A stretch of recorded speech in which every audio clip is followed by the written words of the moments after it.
Hello, good evening बच्चों, कैसे हो? तो देखो बच्चों, आज का हमारा टॉपिक है, हमारा लोकस चल रहा है और लोकस की नेक्स्ट थ्योरम है त्रिभुज के तीनों शीर्ष लंब संगामी होते हैं। मतलब शीर्षों से जो सामने वाली भुजा पर लंब डालते हैं वे संगामी होते हैं, यानी एक ही बिंदु से होकर गुजरते हैं। तो हमारे पास त्रिभुज है, तो त्रिभुज बनाते हैं सबसे पहले। तो मेरा त्रिभुज कुछ इस तरह से है बच्चों।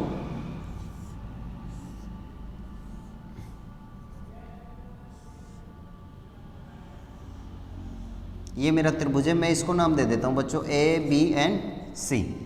ठीक है, इनके शीर्षों से, जो इसका शीर्ष है ए, बी और सी, सामने वाली भुजा पे जो लंब डाल रहे हैं वो संगामी होने चाहिए। तो मैंने क्या किया, मैं बी बिंदु से एक लंब डाल देता हूँ सामने वाली भुजा पर, ये इसको मैं नाम दे देता हूँ बच्चों ई।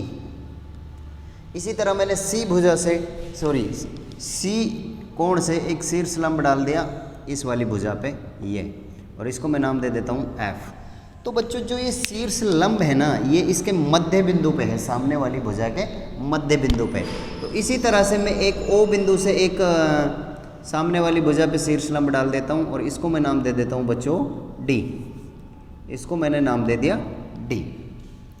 तो ये मेरे शीर्ष लंब हो गए बच्चों। ठीक है, अब मुझे ये सिद्ध करना है कि ये तीनों एक ही किससे बिंदु से होकर गुजरते हैं। तो देखो बच्चों, मैं इसमें कुछ एक्स्ट्रा मुझे कंस्ट्रक्शन करना पड़ेगा, मतलब मुझे रचना करनी पड़ेगी। जो मेरी त्रिभुज की भुजा है ना, बी सी, ए बी और ए सी, इन तीनों भुजाओं के समांतर, इन तीनों भुजाओं के अलग अलग समांतर, बी सी भुजा के समांतर ए बिंदु से होती हुई एक रेखा खींचता हूँ, ए बी भुजा के समांतर सी बिंदु से होती हुई एक रेखा खींचता हूँ।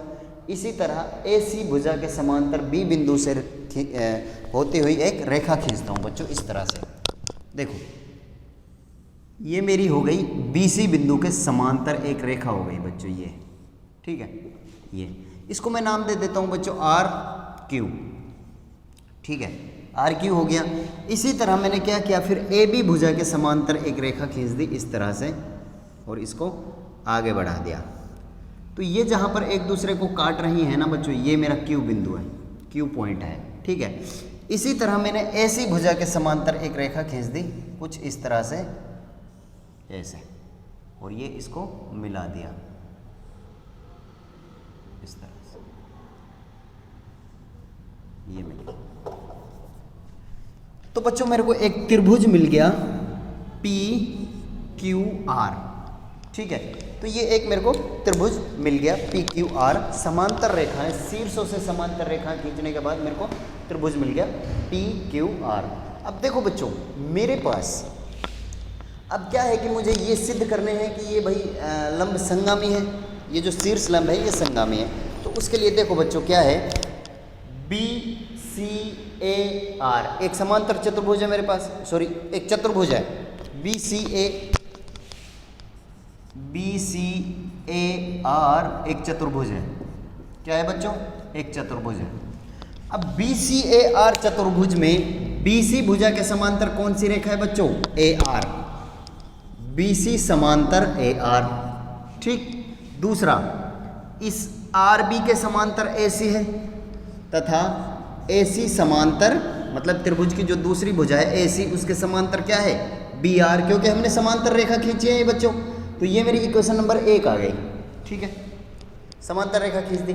इसी तरह यदि, अब देखो बच्चों, दो भुजाएं आपस में आमने सामने की दो भुजाएं हैं जो समांतर हैं, कि बी सी के समांतर ए आर है और ए सी के समांतर मेरी बी आर है। तो ये जो मेरे को बी सी ए आर एक चतुर्भुज था, ये कैसा चतुर्भुज है बच्चों, समांतर चतुर्भुज है, आमने सामने की भुजाएं समांतर है। अतः मैं ये लिख सकता हूं कि बी सी ए आर एक समांतर चतुर्भुज है।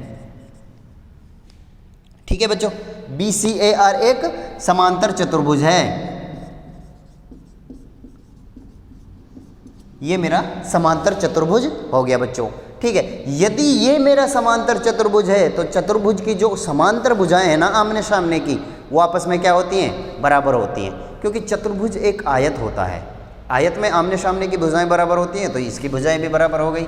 अतः मैं लिख सकता हूं कि B C equal to A R. ठीक, B C equal to A R हो जाएगा और A C equal to B R हो जाएगा, कोई दिक्कत नहीं है। इसको मैं समीकरण नंबर 2 दे देता हूँ। ठीक है, ये हो गया।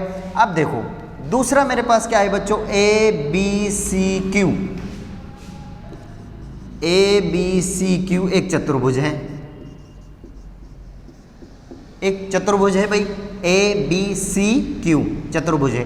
तो इसमें जो बी सी भुजा है ना, बी सी समांतर किसके है बच्चों, ये भुजा इसके समांतर, क्योंकि ये पूरी समांतर है, ये पूरी रेखा समांतर है। ये पहले वाले चतुर्भुज में हो गई थी और ये दूसरे वाले चतुर्भुज में हो गई, तो ये ए क्यू के समांतर है। एवं अब मेरी जो ए बी है, ए बी किसके समांतर है बच्चों, ए बी समांतर है सी क्यू के। तो समीकरण नंबर 2 हो गई। 3, जब इसके आमने सामने ऐसा चतुर्भुज जिसके आमने सामने की भुजाएं समांतर होती हैं बच्चों, वो कैसा चतुर्भुज होता है, समांतर चतुर्भुज। समांतर चतुर्भुज हो गया बच्चों। तो मैं कह सकता हूं कि ए बी सी क्यू एक समांतर चतुर्भुज है। एक क्या है बच्चों, एक समांतर चतुर्भुज हो गया। ये ए बी सी क्यू एक समांतर चतुर्भुज हो गया। अब देखो बच्चों, यदि समांतर चतुर्भुज है तो आमने सामने की भुजाएं बराबर हो जाएंगी। तो मैं ये लिख सकता हूं कि बी सी बराबर किसके है बच्चों, ये बी सी वाली भुजा किसके बराबर है, ए क्यू के। तो इसको मैंने समीकरण नंबर 4 दे दिया बच्चों। ठीक है, समीकरण नंबर 4 दे दिया। अब देखो समीकरण 2 और समीकरण 4 से बी सी बराबर क्या है, ए आर और ए क्यू। समीकरण 2 व 4 से, 2वें समीकरण 2 व 4 से क्या है बच्चों, A R equal to A Q. ये मेरे को समीकरण नंबर 5 मिल गई। मतलब A R equal to A Q. मैं ये कह सकता हूं कि ए से आर और ए से क्यू क्या हो गई बच्चों, बराबर हो गई। तो मैं ये कह सकता हूं कि जो मेरा ए पॉइंट है वो इस भुजा का मध्य बिंदु है, मध्य बिंदु है। तो ए भुजा पी क्यू का मध्य बिंदु है, मध्य बिंदु है। अब देखो बच्चों, अब ये इसका मध्य बिंदु है, मतलब इसको 2 बराबर भागों में काट रहा है। और इस ए शीर्ष से ये जो मेरा ए डी है, ये मेरा क्या है बच्चों, बी सी पर शीर्ष लंब है। तो ये लंब इस वाली भुजा को 2 बराबर भागों में काट रहा है। तो मैं ये कह सकता हूं कि ए डी इस मेरी ए आर क्यू भुजा का क्या है बच्चों, लंब अर्धक है। लंब अर्धक बोलता हूं कि लंब, ऐसा लंब जो भुजा पे गिरने के बाद 2 बराबर भागों में काट देता है, उसको लंब अर्धक बोलते हैं। तो मैं ये लिख सकता हूं कि बच्चों, यदि एडी बीसी पर लंब है, यदि एडी लंब है बीसी पर, तो आर क्यू पर भी क्या हो जाएगा बच्चों, ये आर क्यू पर भी लंब हो जाए, सॉरी ए डी या डी ए लंब हो जाएगा आर क्यू पर। तो ये इसका लंब अर्धक है।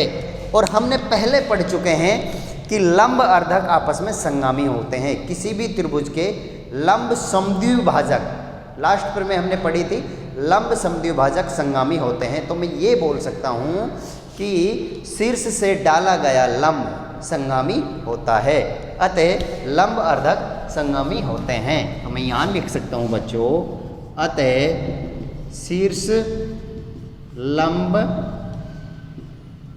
आपस में या एक ही बिंदु से गुजर के, एक ही बिंदु से होकर गुजरते हैं।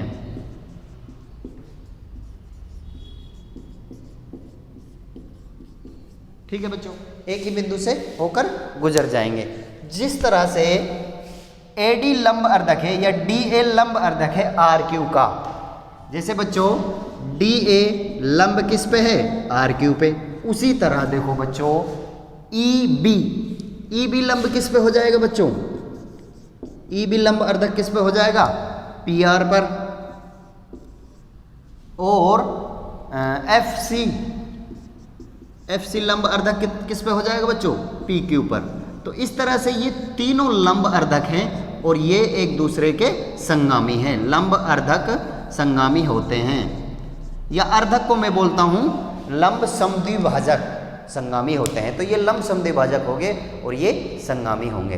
तो बच्चों आपको समझ आ गया होगा कि त्रिभुज के तीनों शीर्ष लंब संगामी होते हैं। तो इस तरह से हमने इनको प्रूफ कर दिया कि ये लंब संगामी होते हैं। तो बच्चों इसको मैं रफ कर देता हूँ। नेक्स्ट थ्योरम पढ़ते हैं हम।